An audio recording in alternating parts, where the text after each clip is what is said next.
નમસ્કાર, આપ જોઈ રહ્યા છો UTC news. Bharatiya Janata party હર હંમેશ ચૂંટણી મોડમાં રહે છે અને તેમાં પણ તેઓ સૌથી વધારે મતોથી જીતનો દાવો કરે છે। ગુજરાતની 26 બેઠકો 5 લાખથી પણ વધુ મતોથી જીતવાનો પ્લાન ભારતીય જનતા પાર્ટીએ અત્યારથી જ કરી લીધો છે, પરંતુ એક બેઠક એવી છે જ્યાં પેચ ફસાઈ ગયો છે। 5 લાખ તો છોડો, ત્યાં તો હવે કાંટે કી ટક્કર જેવો માહોલ થઈ ગયો છે। વાત કરીએ ભરૂચ બેઠકની। દેડિયાપાડાના ધારાસભ્ય ચેતર વસાવા, જે આમ આદમી પાર્ટીના નેતા છે અને હવે 48 દિવસ બાદ આજે તેઓ જેલમાંથી બહાર આવ્યા છે। કોર્ટે તેમને ભલે શરતી જામીન આપ્યા છે, પરંતુ હવે તેમનું નવું સરનામું ગાંધીનગર હશે। ગાંધીનગરમાં જે તેમને ક્વાર્ટર ફાળવાયું છે ત્યાં ચેતર વસાવા રહીને આગળની રણનીતિ નક્કી કરશે।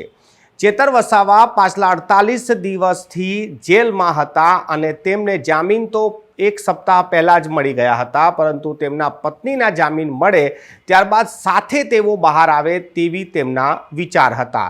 પરંતુ આજથી વિધાનસભામાં બજેટ સત્ર શરૂ થઈ ગયું છે અને તે ધારાસભ્ય હોવાના નાતે તેમને વિધાનસભામાં પણ જવું પડે, જેથી આજે તેઓ બહાર આવી ગયા અને બહાર આવતાની સાથે જે જન સમર્થન તેમને મળ્યું છે અને તેમણે આજે જાહેરાત કરી દીધી છે કે પાર્ટીએ તેમને લોકસભાની ચૂંટણીના ઉમેદવાર જાહેર કર્યા છે અને તેમની લડવાની પૂરેપૂરી તૈયારી છે। કોંગ્રેસ અને આમ આદમી પાર્ટી જો સાથે મળીને આ બેઠક પર ચૂંટણી લડે તો ભારતીય જનતા પાર્ટીને આ બેઠક પર ખૂબ જ મોટી ટક્કર આપી શકે છે। હાલ આ ચૂંટણીની વાત એટલા માટે કરવામાં આવે છે કે ભારતીય જનતા પાર્ટી એક્શન મોડમાં આવી ગઈ છે અને તેઓએ તો 5 લાખથી પણ વધુ વોટથી જીતવાના દાવાઓ શરૂ કરી દીધા છે।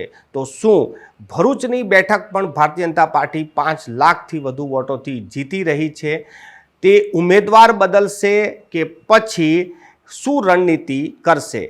થોડા દિવસ પહેલાં તો એ પણ ચર્ચા હતી કે ચેતર વસાવા પણ ભારતીય જનતા પાર્ટીમાં જોડાઈ રહ્યા છે। તેમને જામીન મળતાની સાથે જ આ ચર્ચા શરૂ થઈ હતી કે જેલમાંથી બહાર આવ્યા બાદ ચેતર વસાવા ભારતીય જનતા પાર્ટી જોઈન કરશે, પરંતુ જેલમાંથી બહાર આવતાની સાથે જે તેમના તેવર દેખાયા છે, જે તેમનો ટોન બદલાયો છે, તેઓ કહી રહ્યા છે કે તે ભારતીય જનતા પાર્ટીને આ બેઠક પરથી કરારી હાર આપશે। જે આરોપ તેમની પર લગાવવામાં આવ્યા હતા તે આરોપને લઈને પણ તેમને ચીમકી ભર્યા સ્વર ઉચ્ચાર્યા છે। ચેતર વસાવા પર આરોપ છે કે તેઓ લોકોને મારે છે અને સાથે સાથે તેઓ સનકી દિમાગના છે અને તેઓ કોઈની પર પણ હુમલો કરી શકે છે।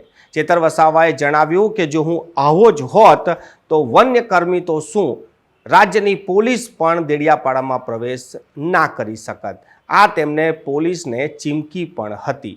હાલ જે રીતે આ સમગ્ર મામલો ચાલી રહ્યો છે અને આજે જ્યારે તેઓ જેલમાંથી બહાર આવ્યા છે ત્યારે આમ આદમી પાર્ટીના નેતાઓ એટલા સુધી કહી રહ્યા છે કે ગુજરાત સરકારે એક ધારાસભ્યને જેલમાં મોકલ્યો હતો અને હવે તે સાંસદ બનીને બહાર આવ્યો છે। હજી ચૂંટણી થઈ નથી, મતદાન થયું નથી, તેના પહેલાં જ આમ આદમી પાર્ટીના નેતાઓ તો આ જે સમગ્ર ઘટના છે તેમાં ચેતર વસાવાને સાંસદ સુધી બતાવી ચૂક્યા છે। આ લોકશાહી છે, લોકોથી ચાલતી સરકાર છે, પરંતુ ભારતીય જનતા પાર્ટી જે રીતે ચૂંટણીમાં કામ કરે છે તેની કેડર બેઝ પાર્ટી છે અને તેઓ જે રીતે જીતના દાવા કરે છે, જોવાનું એ રહેશે કે સમગ્ર દેશમાં 400થી વધુ સીટ મેળવવાના દાવા વચ્ચે રાજ્યની 26 બેઠક જેની પાસે છે અને રાજ્યમાં 156 જેના ધારાસભ્ય છે, તેઓ ભરૂચની સીટ પર શું એવા સમીકરણ કરશે કે તેઓ ચેતર વસાવાને પણ હરાવી દેશે?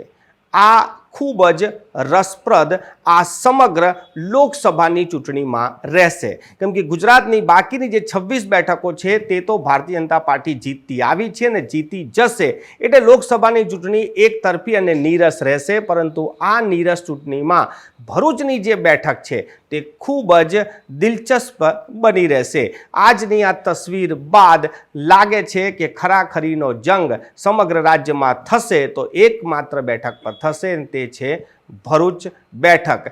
આ રિપોર્ટને લઈને તમારી શું પ્રતિક્રિયા છે? તમને શું લાગે છે કે ચેતર વસાવા ભારતીય જનતા પાર્ટીને ટક્કર આપી શકશે કે ભારતીય જનતા પાર્ટી આનો બી કોઈ તોડ શોધી કાઢશે? કોમેન્ટ બોક્સમાં જરૂરથી જણાવશો.